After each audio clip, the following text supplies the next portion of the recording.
दोस्तों नमस्कार। इस वीडियो में हम यूपी बोर्ड कक्षा 12वीं में पढ़ने वाले सामान्य हिंदी के विद्यार्थियों के लिए उनका बोर्ड द्वारा जारी नया नवीन पाठ्यक्रम लेकर आए हैं। दोस्तों जैसा कि आपको पता है यूपी बोर्ड ने विगत 2 वर्षों की भांति इस वर्ष भी पाठ्यक्रम में 30% पाठ्यक्रम यानी सिलेबस की कटौती कर दिया है। मात्र 70% सिलेबस आपको पढ़ना है। यहीं से आपके बोर्ड परीक्षा में प्रश्न आएंगे। हम यहाँ पर देखेंगे कि प्रश्न का प्रारूप क्या होगा और कहाँ से कितने अंक का प्रश्न पूछा जाएगा।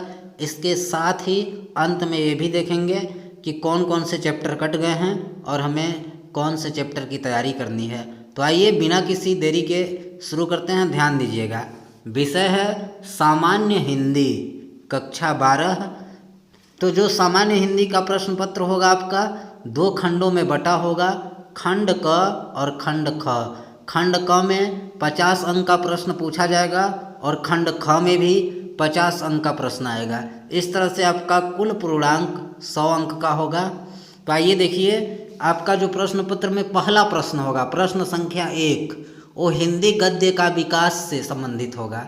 उसमें आपको क्या क्या पढ़ना है इस बार? हिंदी गद्य का उद्भव एवं विकास, शुक्ल युग शुक्लोत्तर युग, हिंदी गद्य की प्रमुख विधाएं, निबंध, उपन्यास, कहानी, आलोचना इत्यादि। तो ये जो हिंदी गद्य का विकास है, इससे जो प्रश्न आएगा वो बहुविकल्पी होगा। प्रश्न संख्या 1 हिंदी गद्य का विकास से आएगा, बहुविकल्पी प्रश्न। कुल 5 प्रश्न पूछा जाएगा जिसके लिए 5 अंक निर्धारित हैं। पहला प्रश्न क्लियर हो गया। दूसरा प्रश्न क्या पूछा जाएगा? काव्य साहित्य का इतिहास से संबंधित प्रश्न। आधुनिक काल, देखिए काव्य साहित्य के इतिहास से आपको मात्र आधुनिक काल पढ़ना है। आदिकाल, भक्ति काल, रीति काल, ये तीनों काल जो 30% पाठ्यक्रम कम हुआ है उसमें काट दिया गया है। मात्र आधुनिक काल का अध्ययन करना है आपको। यहीं से प्रश्न आएगा। आधुनिक काल में भारतेंदु युग, द्विवेदी युग, छायावादी युग, प्रगतिवादी युग तथा नई कविता युग। ये भी जो प्रश्न संख्या 2 है काव्य साहित्य का इतिहास, ये भी बहुविकल्पीय प्रश्न होगा। 5 प्रश्न होंगे, 5 अंक इसके लिए भी हैं। अब देखिए प्रश्न संख्या 3 क्या पूछा जाएगा? पाठ्यक्रम में निर्धारित गद्यांशों पर आधारित 5 प्रश्न। जो आपका गद्य गरिमा है उसमें जितने भी पाठ हैं उन पाठों पर आधारित कोई गद्यांश दे देगा और गद्यांश के नीचे 5 प्रश्न देगा। आपको 5 प्रश्न का उत्तर देना होगा। प्रत्येक प्रश्न के लिए 2 अंक निर्धारित हैं। इस तरह यह प्रश्न 2 पच्चे 10 अंक का होता है। प्रश्न संख्या 4 क्या आएगा? पाठ्यक्रम में निर्धारित पद्यांशों पर आधारित 5 प्रश्न। प्रश्न संख्या 4 में जो हिंदी काव्य है वहाँ से पद्यांश 1 दे देगा और उस पद्यांश पर आधारित 5 प्रश्न पूछेगा। उन 5 प्रश्न का उत्तर लिखना है और प्रत्येक प्रश्न के लिए ये 2 अंक निर्धारित हैं। तो ये भी इस तरह 10 अंक का प्रश्न होता है। प्रश्न संख्या 4 समझ गए होंगे। प्रश्न संख्या 5 देखिए, 5 प्रश्न संख्या 5 क और ख के रूप में पूछा जाएगा। क में क्या पूछा जाएगा? पाठ्यक्रम में निर्धारित लेखकों का साहित्यिक परिचय एवं कृतियाँ। जो आपके गद्य से लेखक हैं उनका साहित्यिक परिचय एवं कृतियाँ पूछा जाएगा। साहित्यिक अधिकतम शब्द सीमा है 80 शब्द। 3 नंबर साहित्यिक परिचय के लिए और 2 नंबर उनकी प्रमुख कृतियाँ यानी रचनाओं के लिए। इस तरह से 5 अंक का प्रश्न आएगा क में। और ख में क्या? पाठ्यक्रम में निर्धारित कवियों का साहित्यिक परिचय एवं कृतियाँ। क में लेखक का साहित्यिक परिचय और कृति पूछेगा और ख में कवि का साहित्यिक एवं परिचय एवं कृतियाँ पूछेगा। इसके लिए भी 80 शब्द हैं और इसके लिए भी 5 अंक हैं। इस तरह से 5 प्रश्न हो गया।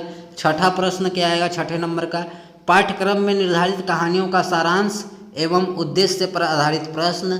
शब्द सीमा अधिकतर 80 अंक और ये 5 नंबर का एक प्रश्न होगा।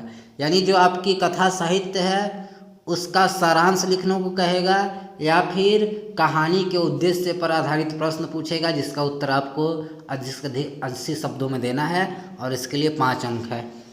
प्रश्न संख्या 7 में क्या? पाठ्यक्रम में निर्धारित खंड काव्य की कथा वस्तु एवं प्रमुख पात्रों का चरित्र चित्रण। इसके लिए भी अधिकतम 80 शब्द हैं। 5 नंबर का प्रश्न है। प्रश्न संख्या 7 में जो आपका खंड काव्य है उसकी कथा वस्तु या खंड काव्य का जो प्रमुख पात्र है उसका चरित्र चित्रण संबंधी प्रश्न आएगा और यह प्रश्न कुल 5 अंक का होगा। इस तरह खंड क में 7 प्रश्न पूछा जाएगा और जिसके लिए 50 अंक निर्धारित हैं। अब देखिए खंड ख, जो आपका प्रश्न पत्र होगा उसमें खंड ख वो भी 50 अंक का होगा। प्रश्न संख्या 8 क्या आएगा, 8वां क और ख के रूप में पूछा जाएगा।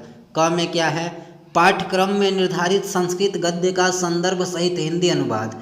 जो आपकी संस्कृत दिग्दर्शिका है उसमें से कोई संस्कृत गद्यांश दे देगा, उसका आपको संदर्भ लिखने का 2 नंबर, और जब उसका हिंदी अनुवाद करेंगे तो उसके लिए 5 नंबर। इस तरह से ये 8वां का क प्रश्न 7 अंक का होगा।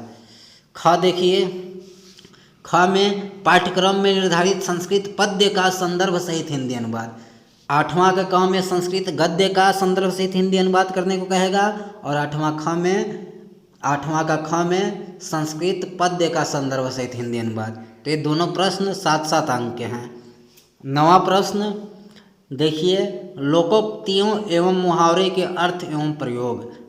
जो इम्पॉर्टेंट लोकोक्तियाँ हैं मुहावरे, उसका अर्थ पूछेगा और वाक्य प्रयोग। अर्थ के लिए 1 नंबर और 1 नंबर वाक्य प्रयोग के लिए। इस तरह ये भी प्रश्न 9वां 2 अंक का है।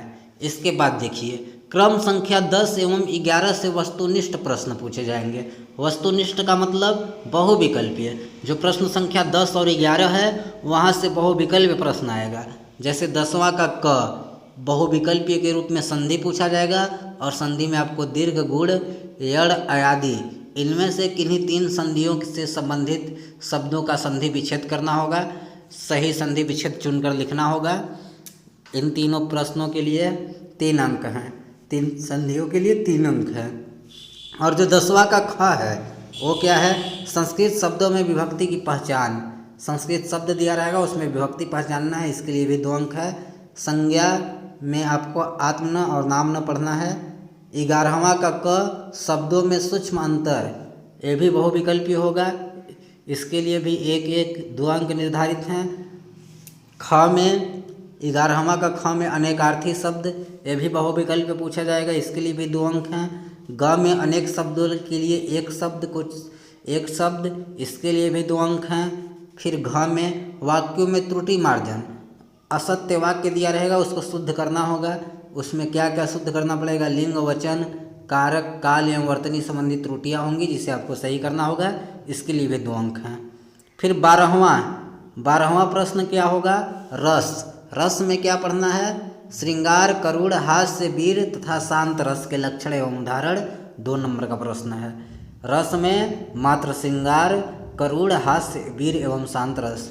ख में अलंकार है, अलंकार में आपको दोनों पढ़ना पड़ेगा, शब्दालंकार, अर्थालंकार। शब्दालंकार में अनुप्रास, यमक, सलेश के लक्षण एवं उदाहरण। अर्थालंकार में आपको उपमा, रूपक, उत्प्रेक्षा के लक्षण एवं उदाहरण पढ़ना है, ये भी 2 नंबर का प्रश्न है। इसके बाद 12वां का ग, ये छंद से आएगा।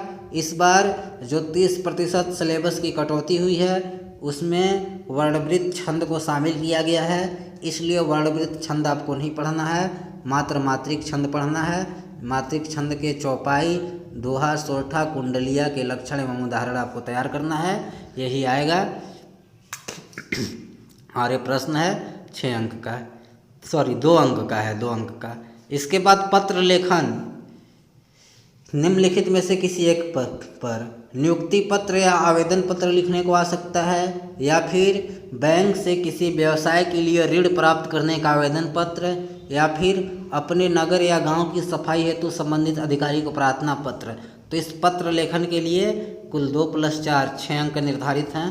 प्रश्न संख्या 14 निबंध लिखने को आएगा और ये है 2+7 9 अंक का निबंध वाला प्रश्न आएगा प्रश्न संख्या 14 के रूप में। और निबंध के विषय क्या होंगे, विज्ञान हो सकता है, वाणिज्य, शिक्षा, कृषि, सामाजिक एवं राजनीतिक चेतना पर आधारित, या फिर जनसंख्या, स्वास्थ्य एवं शिक्षा व पर्यावरण से संबंधित निबंध लिखना होगा और 9 अंक का निबंध वाला प्रश्न होगा।